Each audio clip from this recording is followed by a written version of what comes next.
My name's Charlie Perra from Intermix Capital, and just to give you my full bio I started my career in Wall Street in the late 90s and worked there for several years working with large public companies from IPOs, mergers and acquisitions, things of that nature, and moved out to LA in 2002, really, after 9/11 had to reinvent myself, and the only people that would hire me were entrepreneurs. And for the first few years in LA, I really just did things for entrepreneurs that needed help in finance, something that they couldn't do in the back of the envelope. And I slowly went from some consulting to advising and investing, and I joined a small investment firm, and from there, that's really where I came across consumer.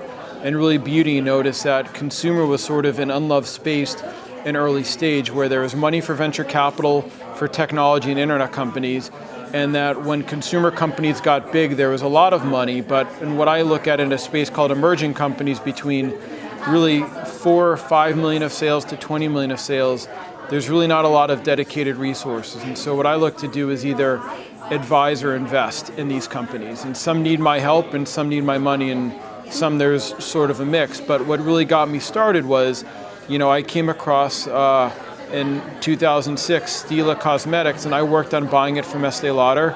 And from there, I guess I did a decent enough job, at least in making it happen, that a hairstylist named Hershberger approached me about co-founding her company, which I did. And then after miraculously getting that deal done, I met my current partner, who is now actually an advisor, a gentleman, Mark Stila, who founded Sexy Hair. And we saw the same opportunity that when Sexy Hair was 3 million of sales, they needed money and no one would give it to them. And they had all sorts of problems, and he said, we should really have something that can give people money and help, or help them get money and give them help. And so that's where we did Intermix Capital, and one of the things we did was bought some retail stores. We used to own the beauty store at Fred Siegel. We've done candles, we've done skincare.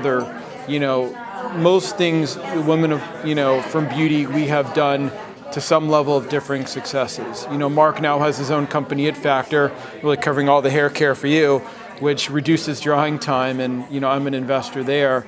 And to this day, I look at the world in really 3 buckets: 0 to 5 million of sales, which is one challenge; 5 to 20 million of sales, and 20 million or after. 20 million and after is a promised land because it's almost like the end of a movie.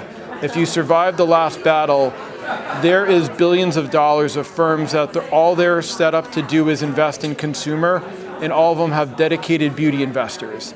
The problem is, how do you get to that point? And that's really where we try to make a living, is again to that point. And so I love the diverse mix of the table, and so rather than me sort of go on and on for 30 minutes, I think given there's a range of folks that I'm a big fan of topics and hearing different perspectives on each aspect of it, from the bigger brand, the developing it, the marketing, the internet, which is more and more an important part to the entrepreneurial, and even I think Mark comes out from the supply chain packaging, and even probably more experience than all of us.